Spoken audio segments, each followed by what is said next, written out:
If you look at the states that the Pew Center ranks as the most failing, you're going to tend to see some stuff here. California, Rhode Island, Michigan, Oregon. California, in terms of budget and the debt, look at the debt.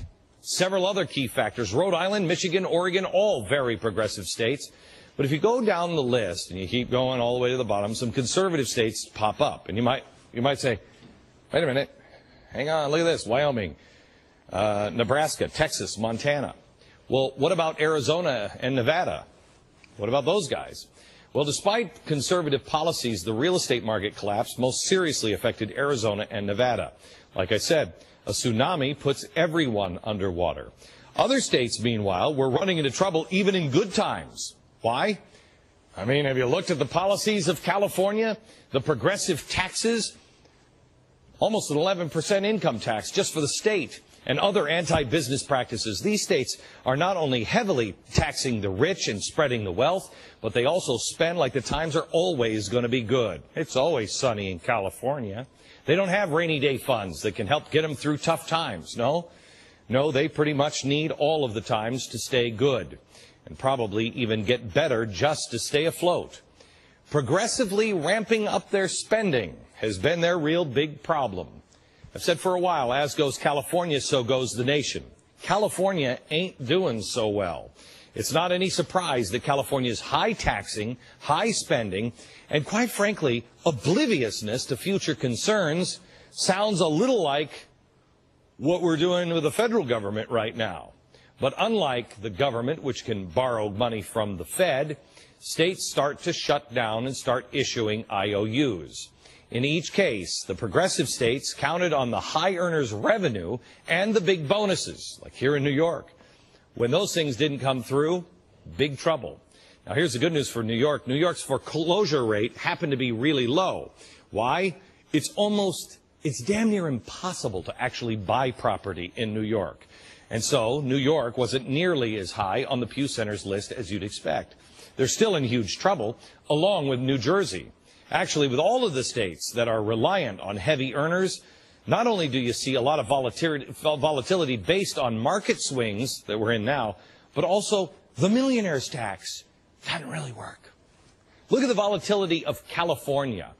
Look how the tech bubble and the housing bubble totally wreck their plans. They drive people out of the states. Here they are.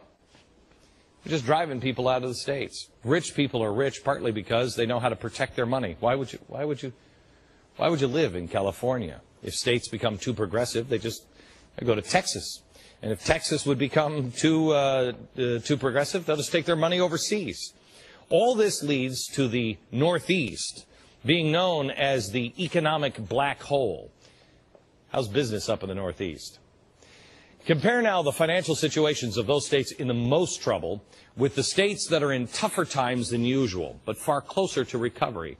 What you'll find in states like Wyoming and Texas and Nebraska and Montana, North Dakota, that they are generally better able to weather the storm because they have conservative principles. States with broad-based taxes, with low rates, are going to go through downturns. But they're not so, they're much less reliant on the rich people continuing to earn. So they spread everything out. You'll also find a much less of a union influence in these states than these states. Some other states that saved when good times were happening are Florida, Indiana. And they're now doing much better as a result because they had a few dollars in the bank. Here's something else that I want to show you. If you look at the 10 states that rely most on individual income taxes, states like Oregon, Maryland, Massachusetts, North Carolina, New York, Virginia, California, you'll see how the states with progressive income tax are generally in worse shape due to the fact that these people, they're just relying on personal income tax. Then check out the states, the 10 states that concentrate their spending on public welfare. Maine, Rhode Island, Minnesota, Vermont, Pennsylvania, Massachusetts, New York. I mean, you see this? Progressive social policies mean they're more likely spending and spreading the wealth than they are saving that wealth or keeping money in the hands of individuals. Even the more dramatic charts, the charts of volatility of the taxes collected from 1990. Compare California here to Texas. Look at this. Here's Texas. Here's California in good times, in bad. You'll see the total tax collected is more stable by Texas. By the way, Texas has no state personal income tax. None. Well, how is that even possible? Our federal government will tell you that can't happen. Oh, Texas can't even collect taxes. Do they even have roads in Texas? It's obvious which state sees more fluctuations. California. Wouldn't you rather have more of a straight line across? It's more stable. Now, throughout the program tonight, we're going to talk about the bad ideas that have gotten the states into big trouble, the good ideas that protect some states, and how to make things better from the ground up. Also, what should the federal government learn from these 50 experiments all around the country? Let's bring in Troy Senik. He is from California. He is the contributing editor for the Center for Individual Freedom. Scott Hodge is the president of the Tax Foundation, a nonprofit, nonpartisan tax research organization based in Washington, D.C. And Josh Barrow. He is a fellow at the Manhattan Institute, which focuses on tax and budget issues. All right, guys, where should we even start, Scott? Where should we start on how screwed up some of these states are and why?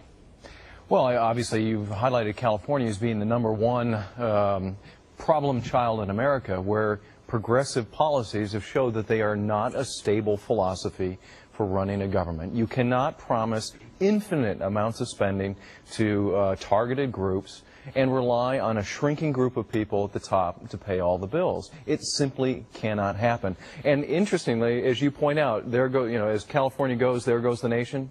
The federal government is in exactly the same position today. We've knocked millions of people off the tax rolls at the bottom. We're asking a smaller and smaller group of people at the top to pay all the bills. And as you know, spending is way out of control.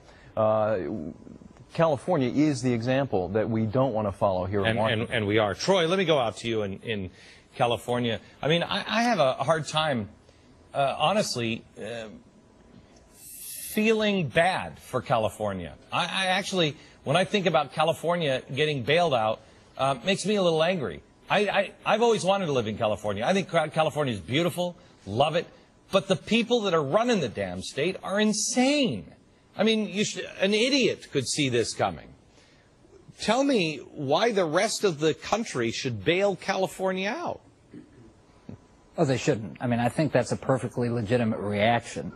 The reality is in California, we've taken the legislature rather, has taken one of the 10 biggest economies in the world and managed to saddle it with some of the highest sales taxes, the highest income taxes, the highest car taxes that are around, and they've still driven it to the verge of bankruptcy. I mean, the reality is today, to buy insurance against a default in California's economy is the same rate that it is to buy insurance against a default in Kazakhstan. Oh, my gosh. And it's totally ludicrous. Yeah, and last year, we had this fight back and forth over our budget. Our budget deficit last year, in the 2 different sessions that they worked on, it totaled $60 billion. Our deficit, what we weren't able to pay, is the same size as the economy of Croatia. I see on the chalkboard, what is that? Debt of $541 billion. The next biggest, guys, can you tell me, is $11 billion? Is that right? Texas. Texas is how many? $33 billion. $33 billion. I mean, that's staggering. Now, how help me out, Josh, on the rainy day funds. Right. Who saved anything? Well, California hasn't saved much of anything. I mean, you were talking about these states, they can only make things work in good times, but California couldn't even make things work in the good times. They haven't really balanced the budget in 6 years, in times when economies were strong and most states were humming along very well. California has a tax system that is very dependent not only on income tax, but on income tax on high-income people. And when those returns were coming in strong, they kept growing spending very fast, much faster than the economy or personal incomes grew, but even faster than could be sustained by the revenues in the good times. So it's no surprise now that the economy is bad that California is just a